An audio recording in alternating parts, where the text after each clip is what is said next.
আপনার সন্তানকে বা আপনার বাচ্চাকে কি বারবার বোঝাতে গিয়েও বোঝাতে পারেন না, রাগ করে, কান্না করে বা একদমই চুপ মেরে যায়? তাহলে আমি বলবো আজকের ভিডিওটা আপনার জন্য। আজ আমরা জানবো সন্তানকে বোঝানোর সবচেয়ে সহজ এবং ভালোবাসা ভরা কিছু উপায়। তো হ্যালো ভিউয়ার্স, আমি জেসমিন বলছি।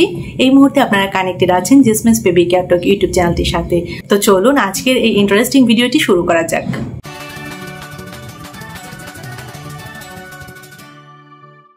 তো প্রথম উপায়টির কথা বলবো।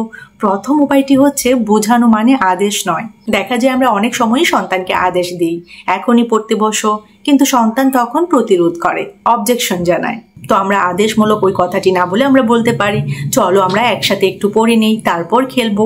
খুব ইন্টারেস্টিং এই বিষয়টা। দেখবেন এই কথাটা যদি আপনি বলেন খুব সহজেই কিন্তু কাজ করবে। কারণ আমাদেরকে মনে রাখতে হবে বোঝানো মানে কিন্তু আদেশ নয়, বোঝানো মানে হচ্ছে সহযোগিতা করা। ভীষণ ভীষণ ইন্টারেস্টিং দ্বিতীয় উপায়টি হচ্ছে শুনুন তারপর বলুন।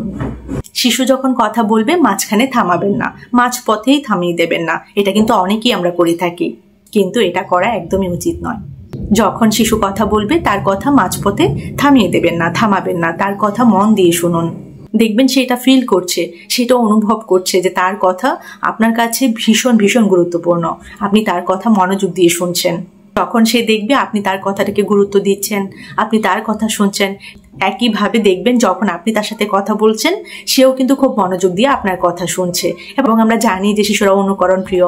আপনি শিশুকে যথেষ্ট গুরুত্ব দিয়ে তার কথাটাকে মূল্যায়ন করবেন, তার কথা গুরুত্ব সহকারে শুনবেন, তাহলে কিন্তু যখন আপনিও কোনো কথা বলবেন সেও কিন্তু আপনার সেই কথাটাকে অনেক বেশি কিন্তু গুরুত্ব দেবে এবং শুনবে। থার্ড বা 3 নম্বর উপায়টির কথা বলবো, এটাও কিন্তু ভীষণ গুরুত্বপূর্ণ। সেটা হচ্ছে রাগ নয়, উদাহরণ দিন। রাগ করবেন না, উদাহরণ দিয়ে তাকে বোঝাবেন। একটু আগেই আমি বললাম সন্তান কিন্তু আপনাকে দেখেই শেখে। আপনি রাগ করলে ও কিন্তু ঠিক তাই করবে, আপনি রাগ করলে ও কিন্তু রাগ করবে। আপনি চিৎকার করলে সেও কিন্তু চিৎকার করবে, আপনি শান্ত থাকলে সেও কিন্তু শান্ত হবে। সেই জন্য রাগ নয়, উদাহরণ দিন। আপনি হন সেই মানুষটা যাকে দেখে সে শেখে। 4 নম্বর উপায়টির কথা বলবো, এটাও কিন্তু ভীষণ গুরুত্বপূর্ণ। সেটা হচ্ছে ছোট ছোট সাফল্যে বাচ্চাকে প্রশংসা করুন এবং সবসময় বাচ্চার সাথে হাসি মাখা টোনে কথা বলুন। শিশু যদি ছোট কোনো কাজেও ভালো করে, যেমন নিজের জামা গুছিয়ে রাখে, নিজে জামা পরে নেয়, নিজের খেলনা গুছিয়ে রাখে, নিজের ছোট ছোট বইগুলো গুছিয়ে রাখে, ব্যাগের মধ্যে ঢুকিয়ে রাখে, সাথে সাথে আপনি তাকে বলুন তুমি খুব ভালো করেছ। আপনার কাছ থেকে পাওয়া এই একটা বাক্য ওর আত্মবিশ্বাসটাকে আকাশ ছোঁয়াবে। আমার মনে হয় আমাদের সবসময় মনে রাখা উচিত সন্তানকে বোঝানো মানে তাকে জয় করা নয়, বরং ভালোবাসা দিয়ে পাশে থাকা। এই যে 4টি অভ্যাসের কথা বললাম, আমার মনে হয় এই 4টি অভ্যাস আপনার সন্তানকে, আপনার বাচ্চাকে করবে আত্মবিশ্বাসী, আর আপনাকে বানাবে শান্ত এবং সফল অভিভাবক। এখন আমি আপনাদেরকে জানাবো এই যে উপায়গুলোর কথা বললাম, গবেষণা ভিত্তিক কি কি ফাইন্ডিংস রয়েছে, গবেষণা কি বলছে। গবেষণা ভিত্তিক কিছু ফাইন্ডিংস নিয়ে এখন আমি আপনাদের সাথে আলোচনা করব। খুব মনোযোগ সহকারে এখন শেয়ার করা ইনফরমেশনগুলো আপনারা শুনবেন, দেখবেন। কোথাও কোনো বুঝতে অসুবিধা হলে আমাকে কমেন্ট সেকশনে জানাবেন। তো গবেষণায় প্রমাণিত কিছু কিছু উপায় রয়েছে যেগুলো অনুসরণ করলে সন্তান শুধু শুনবে না, বরং নিজে থেকেই বুঝতে শিখবে। তো প্রথম উপায়টির কথা বলবো, সেটা হচ্ছে প্রথমে মন খুলে শুনুন। গবেষণায় দেখা গেছে যখন মা বাবা সন্তানের কথা মাঝপথে না থামিয়ে মন দিয়ে শুনেন, শিশুর মস্তিষ্কে ট্রাস্ট হরমোন অক্সিটোকিন বেড়ে যায়। এতে শিশু শান্ত থাকে, বোঝার ক্ষমতাও বাড়ে। 2 নম্বর উপায়টির কথা বলবো, না বলার বদলে বিকল্প দিন। শুধু না বললে শিশু প্রতিরোধ করে, বরং বলুন এটা এখন নয়, কিন্তু আমরা পরে একসাথে করব। এভাবে বলা প্রিফ্রন্টাল কর্টেক্সের উপর কম চাপ ফেলে, যা শিশুর সেলফ কন্ট্রোল শেখাতে অনেক সাহায্য করে। থার্ড বা 3 নম্বর উপায়টির কথা বলবো, সেটা হচ্ছে রাগের বদলে ছোঁয়ায় বোঝান। বিজ্ঞান বলছে শিশুর কাঁধে হালকা হাত রাখা বা আলতো ছোঁয়া শান্তির সংকেত পাঠায় মস্তিষ্কে, ফলে শিশুর রাগ কমে যায়, যোগাযোগ সহজ হয়। 4 নম্বর উপায়টির কথা বলবো, সেটা হচ্ছে উদাহরণ দিয়ে শেখান। শিশু কথায় নয় কাজে শেখে, এটা হয়তো আপনারা সবাই জানেন। আপনি শান্তভাবে আচরণ করলে তার মিরর নিউরন সিস্টেম সেটাই কপি করে, অর্থাৎ আপনি যেমন সে তেমন হবে। এটা কিন্তু অবশ্যই আমরা জানি, আমার মনে হয়, এবং আমরা সবাই এটা বিশ্বাস করি যে বাচ্চারাও অনুকরণ প্রিয়।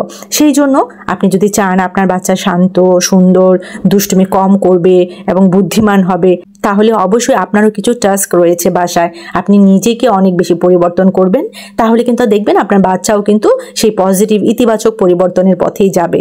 5 নম্বর উপায়টির কথা বলবো, সেটা হচ্ছে ছোট সাফল্যের প্রশংসা করুন। আমি একটু আগেই আপনাদেরকে বলছিলাম যে ছোট ছোট সাফল্যে বাচ্চাদেরকে প্রশংসা করতে হয়।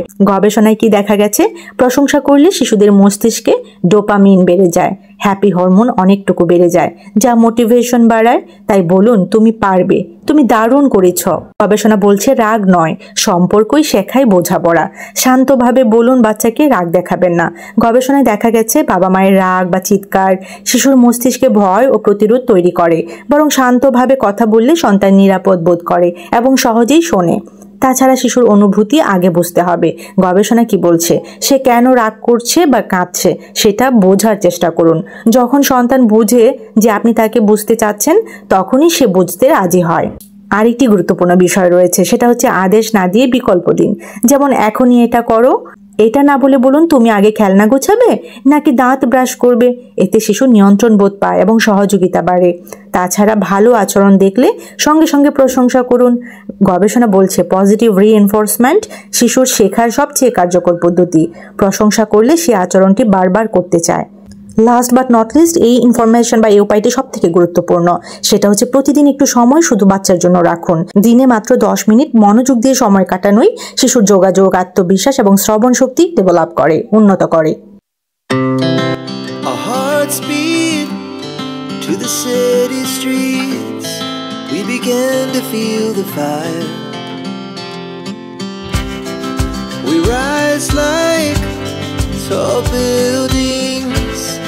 As the chemicals that take us higher.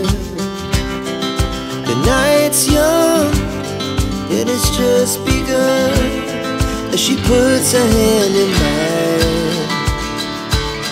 We wanna chase the night, wanna dance to the light. ভিডিওটি এখানে শেষ করছি। কেমন লেগেছে আজকের ভিডিও অবশ্যই আমাকে কমেন্ট সেকশনে জানাবেন। আর এরকম ছোট বড় আর অনেক ইনফরমেটিভ ভিডিওস পেতে আমার চ্যানেলের সাথে কানেক্টেড থাকবেন, Jasmine's baby care talk YouTube channel. ভিডিওটি যদি আপনার কাছে ভালো লাগে অবশ্যই একটি লাইক করে দিবেন, শেয়ার করে দিবেন আপনার সোশ্যাল মিডিয়া প্ল্যাটফর্মে অন্যান্য গার্ডিয়ানদের সাথে, যেন তারাও ইনফরমেশনগুলো জানতে পারে এবং উপকৃত হতে পারে। তো সবাই ভালো থাকবেন, বাচ্চাদেরকে ভালো রাখবেন। আল্লাহ হাফিজ।